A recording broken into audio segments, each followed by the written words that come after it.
Hi ಸ್ನೇಹಿತರೆ, welcome to my new journey channel.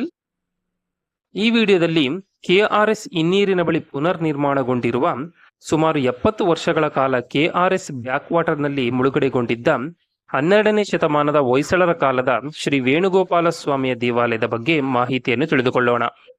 2017ರಲ್ಲಿ ಹೊಸ ಕನ್ನಂಬಾಡಿಯ ಬಳಿ ಪುನರ್ ನಿರ್ಮಾಣಗೊಂಡಿರುವ ಹೊಯ್ಸಳರ ಕಾಲದ ಶ್ರೀ ವೇಣುಗೋಪಾಲ ಸ್ವಾಮಿಯ ದೇವಾಲಯವು ಬೆಂಗಳೂರಿನಿಂದ 146 ಕಿಲೋಮೀಟರ್, ಮಂಡ್ಯದಿಂದ 45 ಕಿಲೋಮೀಟರ್, ಮೈಸೂರಿನಿಂದ 29 ಕಿಲೋಮೀಟರ್, ಹೊಸ ಕನ್ನಂಬಾಡಿಯಿಂದ 2.5 ಕಿಲೋಮೀಟರ್ ದೂರದಲ್ಲಿದೆ. ಮೈಸೂರಿನ ಕೆಎಸ್ಆರ್ಟಿಸಿ ಬಸ್ ಸ್ಟ್ಯಾಂಡಿನಿಂದ ಹೊಸ ಕನ್ನಂಬಾಡಿಗೆ ಹೋಗಲು ಬಸ್ಗಳು ಲಭ್ಯವಿರುತ್ತದೆ. ಮೈಸೂರಿನಿಂದ ಹೊಸ ಕನ್ನಂಬಾಡಿ ಗ್ರಾಮವು 26 ಕಿಲೋಮೀಟರ್ ದೂರದಲ್ಲಿದೆ. ಹೊಸ ಕನ್ನಂಬಾಡಿಯಿಂದ ಶ್ರೀ ವೇಣುಗೋಪಾಲ ಸ್ವಾಮಿಯ ದೇವಾಲಯವು 2.5 ಕಿಲೋಮೀಟರ್ ದೂರದಲ್ಲಿದೆ. ರಾಜ್ಯದ ವಿವಿಧೆಡೆಯಿಂದ ಮೈಸೂರಿಗೆ ಬರಲು ಉತ್ತಮವಾದ ಸಂಚಾರ ವ್ಯವಸ್ಥೆ ಇದೆ. ಮೈಸೂರಿನ ಕೆಎಸ್ಆರ್ಟಿಸಿ ಬಸ್ ಸ್ಟ್ಯಾಂಡಿನಿಂದ ಹೊಸ ಕನ್ನಂಬಾಡಿಗೆ ಬಸ್ಸಿನಲ್ಲಿ ತೆರಳಿ ಹೊಸ ಕನ್ನಂಬಾಡಿಯಿಂದ ಶ್ರೀ ವೇಣುಗೋಪಾಲ ಸ್ವಾಮಿಯ ದೇವಾಲಯಕ್ಕೆ ಆಟೋದಲ್ಲಿ ಅಥವಾ ನಡೆದುಕೊಂಡು ದೇವಾಲಯಕ್ಕೆ ಹೋಗಬಹುದು.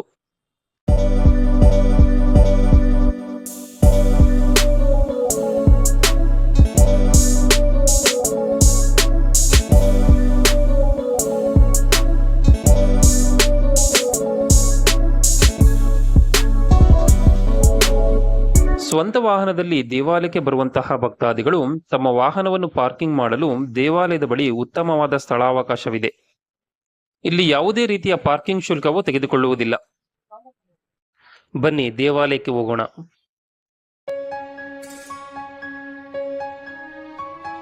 ದೇವಾಲಯವು 3 ಕಡೆಗಳಲ್ಲಿ ಕಾವೇರಿ ನದಿ ನೀರಿನಿಂದ ಆವೃತವಾಗಿದ್ದು, ದೇವಾಲಯದ ಸುತ್ತಲೂ ಸುಂದರವಾದ ಉದ್ಯಾನವನವಿದೆ. ಈ ಉದ್ಯಾನವನದಲ್ಲಿ ವೇಣುಗೋಪಾಲ ಸ್ವಾಮಿಗೆ ಪ್ರಿಯವಾದ ತುಳಸಿ ಗಿಡಗಳನ್ನು ಕಾಣಬಹುದು.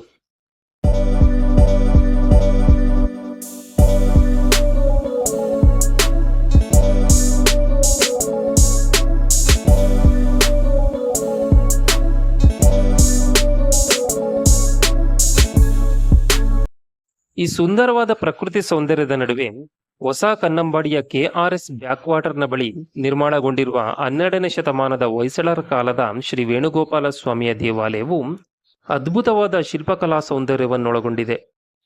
ದೇವಾಲಯದ 3 ಕಡೆಗಳಲ್ಲಿ ಕಾವೇರಿ ನದಿ ನೀರಿನಿಂದ ಆವೃತಗೊಂಡಿರುವ ಈ ಸುಂದರ ದೇವಾಲಯವು ಮನಸ್ಸಿಗೆ ನೆಮ್ಮದಿ ಮತ್ತು ಸಂತೋಷವನ್ನು ನೀಡುತ್ತದೆ. ಇಲ್ಲಿನ ವೇಣುಗೋಪಾಲ ಸ್ವಾಮಿಯ ದೇವಾಲಯದ ನಿರ್ಮಾಣದ ಹಿಂದೆ ಕುತೂಹಲಕಾರಿ ಮತ್ತು ಆಸಕ್ತಿದಾಯಕ ಇತಿಹಾಸವನ್ನೊಳಗೊಂಡಿದೆ.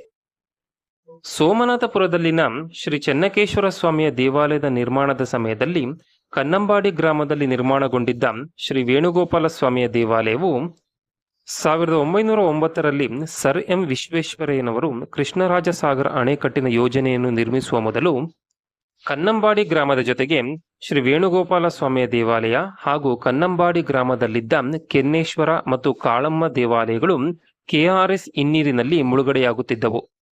ಆಗಿನ ಮೈಸೂರಿನ ಮಹಾರಾಜರಾಗಿದ್ದ ನಾಲ್ವಡಿ ಕೃಷ್ಣರಾಜ ಒಡೆಯರು ಕನ್ನಂಬಾಡಿಯ ನಿವಾಸಿಗಳಿಗಾಗಿ ಹೊಸ ಗ್ರಾಮವನ್ನು ನಿರ್ಮಿಸಲು ಆದೇಶಿಸಿದರು ಮತ್ತು ಅದಕ್ಕೆ ಹೊಸ ಕನ್ನಂಬಾಡಿ ಎಂದು ಹೆಸರಿಸಿದರು. ನಂತರ ಕನ್ನಂಬಾಡಿ ಗ್ರಾಮದ ದೇವಾಲಯಗಳಲ್ಲಿದ್ದ ಮೂಲಮೂರ್ತಿಗಳನ್ನು ಚಿಕ್ಕಾಯರಹಳ್ಳಿಯಲ್ಲಿ ದೇವಾಲಯವನ್ನು ನಿರ್ಮಿಸಿ ಮೂಲಮೂರ್ತಿಗಳನ್ನು ಅಲ್ಲಿಗೆ ಸ್ಥಳಾಂತರಿಸಿ ಚಿಕ್ಕಾಯರಹಳ್ಳಿಯ ದೇವಾಲಯದಲ್ಲಿ ಪ್ರತಿಷ್ಠಾಪಿಸುತ್ತಾರೆ.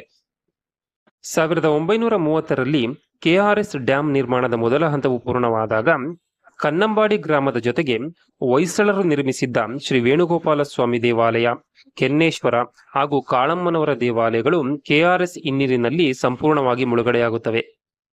ಹೀಗೆ 70 ವರ್ಷಗಳ ಕಾಲ ನೀರಿನಲ್ಲಿ ಮುಳುಗಡೆಗೊಂಡಿದ್ದ ಈ ಸುಂದರ ದೇವಾಲಯವು 2000 ಇಸವಿಯಲ್ಲಿ ಜಲಾಶಯದಲ್ಲಿ ನೀರಿನ ಮಟ್ಟವು ಕಡಿಮೆಯಾದಾಗ ದೇವಾಲಯವು ಪುನಃ ಗೋಚರಿಸುತ್ತದೆ. ಈ ಸುಂದರ ದೇವಾಲಯವನ್ನು ಸೂಕ್ತ ಸ್ಥಳಕ್ಕೆ ಸ್ಥಳಾಂತರಿಸಬೇಕು ಎಂಬುದು ಅನೇಕರ ಮಹದಾಸೆಯಾಗುತ್ತದೆ. ನಂತರ 2003ರಲ್ಲಿ ದೇವಾಲಯದ ಸ್ಥಳಾಂತರದ ಕಾರ್ಯದ ಮಹತ್ ಕಾರ್ಯಕ್ಕೆ ಮುಂದಾದದ್ದು ಕೋಡೆ ಪ್ರತಿಷ್ಠಾನ ಮತ್ತು ಪ್ರಖ್ಯಾತ ಉದ್ಯಮಿಗಳಾದ ಶ್ರೀಹರಿ ಕೋಡೆ ಅವರ ಮಾರ್ಗದರ್ಶನದಲ್ಲಿ ದೇವಾಲಯವನ್ನು ಸ್ಥಳಾಂತರಿಸುವ ಮತ್ತು ಪುನರ್ಸ್ಥಾಪಿಸುವ ಕಾರ್ಯವನ್ನು ಕೈಗೆತ್ತಿಕೊಂಡಿತು. ಕರ್ನಾಟಕ ಸರ್ಕಾರದ ಅನುಮತಿಯನ್ನು ಪಡೆದು ತಮಿಳುನಾಡಿನಿಂದ ಆಗಮಿಸಿದ್ದ ಕುಶಲಕರ್ಮಿಗಳು, ಶಿಲ್ಪಿಗಳು, ನುರಿತ ತಜ್ಞರ ತಂಡದ ನೆರವಿನೊಂದಿಗೆ 2003ರಲ್ಲಿ ದೇವಾಲಯದ ಸ್ಥಳಾಂತರದ ಕಾರ್ಯವು ಪ್ರಾರಂಭಿಸಿದರು. ಹೊಸ ಕನ್ನಂಬಾಡಿ ಗ್ರಾಮದ ಕೆಆರ್ಎಸ್ ಹಿನ್ನೀರಿನ ಬಳಿ 35 ಎಕರೆ ಜಾಗವನ್ನು ಖರೀದಿಸಿ ಕನ್ನಂಬಾಡಿ ಗ್ರಾಮದ ಕೆಆರ್ಎಸ್ ಬ್ಯಾಕ್ ವಾಟರ್ನಲ್ಲಿ ಮುಳುಗಡೆಗೊಂಡಿದ್ದ ಹೊಯ್ಸಳರ ಕಾಲದ ಶ್ರೀ ವೇಣುಗೋಪಾಲ ಸ್ವಾಮಿಯ ದೇವಾಲಯವನ್ನು ಸ್ಥಳಾಂತರಿಸುತ್ತಾರೆ. ದೇವಾಲಯವನ್ನು ಸ್ಥಳಾಂತರಿಸುವಾಗ ಕೆಲವು ಕಲ್ಲುಗಳು ಮುರಿದು ಹೋದ್ದರಿಂದ ಆ ಕಲ್ಲುಗಳ ಬದಲು ಹೊಸ ಕಲ್ಲುಗಳನ್ನು ಬಳಸಿ ವೈಜ್ಞಾನಿಕವಾಗಿ ನಿರ್ಮಿಸಿದ್ದಾರೆ. ಈ ಸ್ಥಳಾಂತರದ ಸಮಯದಲ್ಲಿ ಮೂಲ ದೇವಾಲಯದ 16,000ಕ್ಕೂ ಹೆಚ್ಚು ಛಾಯಾಚಿತ್ರಗಳನ್ನು ತೆಗೆದು ವಿಡಿಯೋದಲ್ಲಿ ಚಿತ್ರೀಕರಿಸಿ ಪ್ರತಿಯೊಂದು ಕಲ್ಲಿಗೂ ಗುರುತು ಮತ್ತು ಸಂಖ್ಯೆಗಳನ್ನು ನೀಡಲಾಗಿತ್ತು. ನಂತರ 2017ರಲ್ಲಿ ದೇವಾಲಯದ ಸ್ಥಳಾಂತರದ ಕಾರ್ಯವು ಪೂರ್ಣಗೊಂಡು ಡಿಸೆಂಬರ್ 6ರಂದು ಶ್ರೀ ವೇಣುಗೋಪಾಲ ಸ್ವಾಮಿಯನ್ನು ದೇವಾಲಯದಲ್ಲಿ ಪ್ರತಿಷ್ಠಾಪಿಸುತ್ತಾರೆ. ಈ ದೇವಾಲಯದಲ್ಲಿ ಶ್ರೀ ವೇಣುಗೋಪಾಲ ಸ್ವಾಮಿಯ ಜೊತೆಗೆ ಸಪ್ತನದಿಗಳು, ಅಷ್ಟಲಕ್ಷ್ಮಿಯರು, ಸಪ್ತ ಋಷಿಗಳು, ನವಗ್ರಹಗಳು, ದಶಾವತಾರದ ಮೂರ್ತಿಗಳನ್ನು ಕೂಡ ಪ್ರತಿಷ್ಠಾಪಿಸಿದ್ದಾರೆ. ಈ ಎಲ್ಲಾ ಮೂರ್ತಿಗಳು ಹೊಸದಾಗಿ ನಿರ್ಮಿಸಿ ಪ್ರತಿಷ್ಠಾಪಿಸಿರುವ ಮೂರ್ತಿಗಳು. ಹೊಯ್ಸಳರ ಕಾಲದ ಶ್ರೀ ವೇಣುಗೋಪಾಲ ಸ್ವಾಮಿಯ ಮೂಲ ಮೂರ್ತಿಯು ಚಿಕ್ಕಾಯರಹಳ್ಳಿಯ ಶ್ರೀ ವೇಣುಗೋಪಾಲ ಸ್ವಾಮಿಯ ದೇವಾಲಯದಲ್ಲಿದೆ. ಪ್ರತಿದಿನ ಸಾವಿರಾರು ಮಂದಿ ಭಕ್ತಾದಿಗಳು ಈ ದೇವಾಲಯಕ್ಕೆ ಆಗಮಿಸಿ ಸ್ವಾಮಿಯನ್ನು ದರ್ಶಿಸಿಕೊಳ್ಳುತ್ತಾರೆ. ಹೊಯ್ಸಳರ ಕಾಲದ ಈ ಸುಂದರ ದೇವಾಲಯವನ್ನು ಮೂಲ ದೇವಾಲಯಕ್ಕೆ ಧಕ್ಕೆಯಾಗದಂತೆ ಈ ಸ್ಥಳಕ್ಕೆ ಸ್ಥಳಾಂತರಿಸಿದ್ದಾರೆ.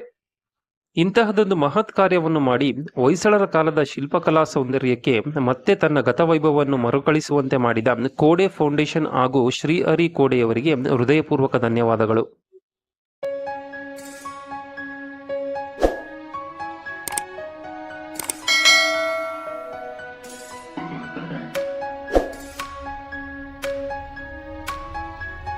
ಈ ದೇವಾಲಯದ ಮತ್ತೊಂದು ಪ್ರಮುಖ ಆಕರ್ಷಣೆ ಎಂದರೆ ಈ ಕಲ್ಲಿನ ರಥ.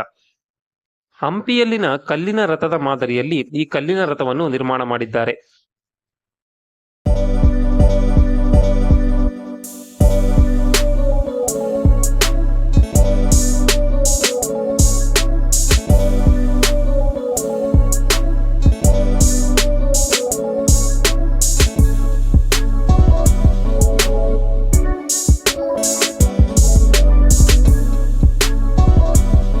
ದೇವಾಲಯದ ಒಳಗೆ ವಿಡಿಯೋ ಚಿತ್ರೀಕರಣ ಮಾಡುವಂತಿಲ್ಲ ಮತ್ತು ಈ ದೇವಾಲಯದಲ್ಲಿ ಕಾಣಿಕೆಯನ್ನು ಸ್ವೀಕರಿಸುವುದಿಲ್ಲ.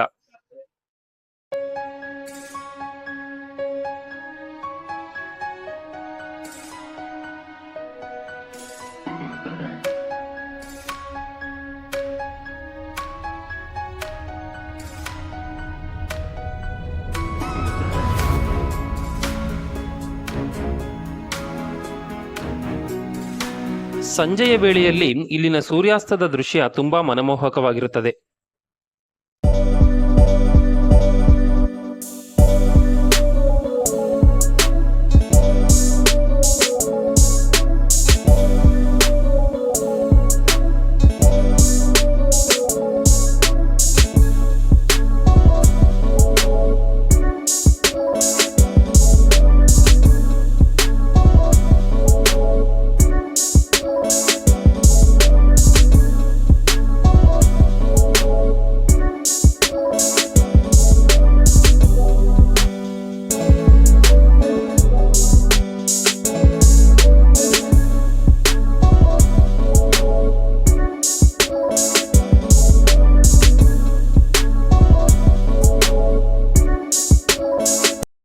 ನೀವು ಈ ದೇವಾಲಯಕ್ಕೆ ಭೇಟಿ ಕೊಟ್ಟಾಗ ಇಲ್ಲಿಂದ 6.5 ಕಿಲೋಮೀಟರ್ ದೂರದಲ್ಲಿರುವ ಚಿಕ್ಕಾಯರಹಳ್ಳಿಯ ಶ್ರೀ ವೇಣುಗೋಪಾಲ ಸ್ವಾಮಿಯ ದೇವಾಲಯಕ್ಕೂ ಕೂಡ ಭೇಟಿ ಕೊಡಬಹುದು ಮತ್ತು ಇಲ್ಲಿಂದ 9 ಕಿಲೋಮೀಟರ್ ದೂರದಲ್ಲಿರುವ ಬೃಂದಾವನ್ ಗಾರ್ಡನ್ಗೂ ಭೇಟಿ ಕೊಡಬಹುದು. ಬೃಂದಾವನ್ ಗಾರ್ಡನ್ ನಲ್ಲಿ ಸಂಜೆಯ ವೇಳೆ ಮ್ಯೂಸಿಕಲ್ ಫೌಂಟೇನ್ ಬಹಳ ಅದ್ಭುತವಾಗಿರುತ್ತದೆ. ಶ್ರೀ ವೇಣುಗೋಪಾಲ ಸ್ವಾಮಿಯ ಕೃಪೆಯು ಸದಾ ಎಲ್ಲರ ಮೇಲೆ ಇರಲಿ ಎಂದು ನಾನು ಕೇಳಿಕೊಳ್ಳುತ್ತೇನೆ. ಈ ವಿಡಿಯೋ ನಿಮಗೆ ಇಷ್ಟವಾಗಿದ್ದರೆ ಲೈಕ್ ಮಾಡಿ, ಶೇರ್ ಮಾಡಿ, ಹಾಗೆ ಸಬ್ಸ್ಕ್ರೈಬ್ ಮಾಡಿಕೊಳ್ಳಿ. ಧನ್ಯವಾದಗಳು.